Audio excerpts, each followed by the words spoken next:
As the Biden crime family saga continues in front of our eyes, we learn new details. Stuff that we already could probably guess happened, like Hunter Biden selling access to Joe Biden. Of course that was happening. We knew that. Turns out, goes deeper than we thought. Hunter Biden was even bringing some of his associates, people who probably had no business being at the White House, to the White House to meet Daddy Vice President at the time, now Daddy President. You can see the New York Post is reporting on this story. It's April 23rd. John Levine, Miranda Devine came out and posted the following. They said that they went back through Barack Obama and the White House at the time, some of their visitor logs.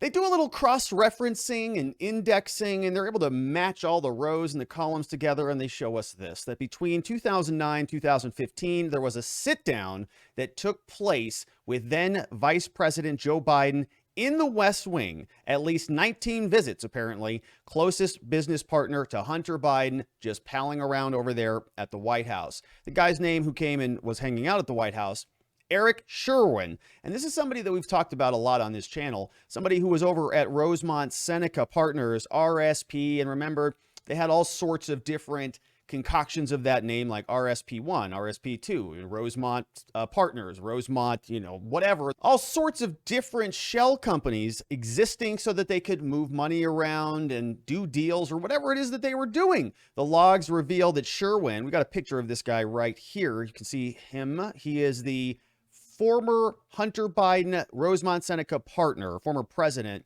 of that entity, hanging out over at the White House. Logs reveal that Sherwin met with various close aides of both Joe and Jill Biden at key moments in Hunter's life when he was striking multi-million-dollar deals in foreign countries, including China. Biden has long insisted he's had no involvement with his son's foreign affairs, and of course, we all know that that is not true. I mean, this was something that they were in China together.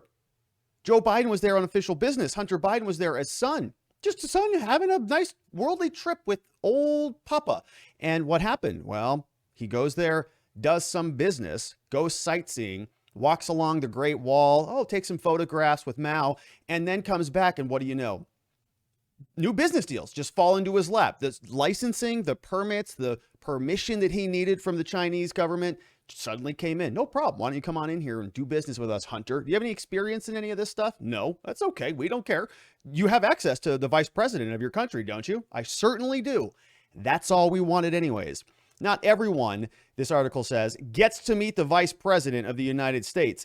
The press should be asking why Hunter Biden's business associates, like Eric, had the privilege or were given access to the White House. Coming over from Ron Johnson, senator from Wisconsin, says, this is additional evidence that Joe Biden lied when he said he never discussed Hunter's foreign business dealings. It's well past time for the corporate media to demand the truth be exposed. And Joe Biden said that back in 2019. We see unrelated, we have pencil neck here, but he says Biden, quoting this from an article from 2019, says, quote, I never talked to son Hunter about overseas business dealings. And that's really convenient. I mean, this was sort of an older article, 2019, really before the election season started really heating up in 2020. And so they were already dealing with some of this stuff. It became an ongoing issue. He was there in Iowa at this time. Former vice president was there on Saturday, said hasn't spoken to son Hunter about his overseas business dealings, while forcefully calling again for the investigation of Donald Trump. Here's what he said. Says, quote, I've never spoken to my son about his overseas business dealings. Here's what I know. Trump should be investigated. You should look into Trump. And of course they were. They were promoting all of the Russian collusion hoax. Durham is now investigating that. Michael Sussman, former campaign lawyer to Hillary Clinton, creating a fake dossier, taking that over to the FBI, the CIA, trying to convince them that there was this big, gigantic Russian collusion hoax. Turns out none of it was true.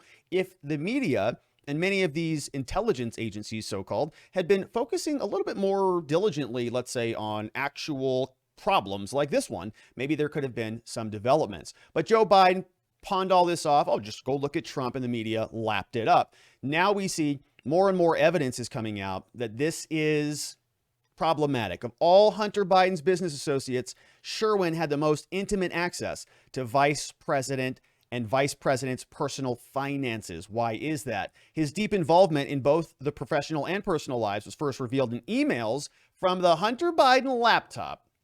Came out in April 2019. Hard drive emails show that he was involved in Joe Biden's personal taxes, and he discussed the vice president's financial future with him. In October 2009, just months after Hunter co-founded Rosemont Seneca, he then met with Evan Ryan, vice president's assistant for intergovernmental affairs and public liaison, in the Eisenhower Executive Office there in D.C. While working in the halls of power, Ryan, who is Biden's assistant back when he was vice president, acted as a conduit for Hunter Biden and his cronies, hard drive emails show. In one email from February 18th, Joe Biden's Vice President Biden's assistant, Ryan, received a request from Chris Sloan, somebody else, another bureaucrat, works over at the Director of Government Relations, whatever that is, advocating that union lawyer Craig Becker be nominated to the NLRB, the National Labor Relations Board, gigantic union bureaucracy. Sloan then asked that Vice President Biden press Obama on the issue, and Hunter was CC'd on that. So let's break down exactly what's happening here. Sloan sends an email over to Vice President's assistant, says, hey, Ryan, can you get out there? We need to make sure that Craig Becker can be nominated on the NLRB, the National Labor Relations Board, and Obama is the person who appoints those people. So Sloan is asking Ryan for help. You're the vice president's assistant. Can you maybe do something about this? Sends that over to Ryan and copies Hunter on the issue. He's CC'd on there. So then Vice President Biden's assistant, Ryan, responds, says, thanks, Chris Sloan. I'm going to go ahead and forward this one. She responded to both. So she's telling both Sloan and Hunter that I will forward this one on. So what does that mean? Hunter now has got the cue. Oh, we need to get this done. He goes back over to Daddy and says, what can we do here? Can you lean on Obama to make this thing happen? Guess what? He did. Obama named Becker to the job through a recess appointment. 1 month later, of course, sparking howls of protest from Republicans at the time. Sloan, of course, declined to comment on the emails. Here we see Hunter and Daddy Biden traveling around, Biden continuing to claim, never spoken to my son about any overseas business dealings or any of those affairs. Ryan, the assistant to Vice President Biden at the time, ends up marrying Antony Blinken, who is our current Secretary of State under President Biden.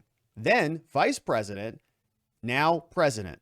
His former assistant's husband is now the Secretary of State. She herself was also appointed to a plum gig as a White House cabinet secretary in January 2021. You do your time, you carry the bag for long enough, you do some of the dirty things that nobody wants to talk about, then you get appointed to an official position. Sherwin's visit to Joe Biden in November 2010 coincided with a time of great personal turmoil for the second family. Same time, Hunter relapsed back into alcoholism, goes back to rehab. 2011, Joe goes to China. 3 days there, high-level meetings there with top leaders in China, including Chinese president, or the future president, Xi Jinping at the time. Days later, Sherwin, in August 22nd, was in a meeting in the West Wing with Kellen Subar, an executive assistant then to Vice President Biden. In October, Hunter goes over to Hong Kong. He's there with Jim Bolger. They're wined and dined by some Chinese tycoon. Feng is the son-in-law of Dai Zhanglang, a high-ranking Chinese Communist Party official.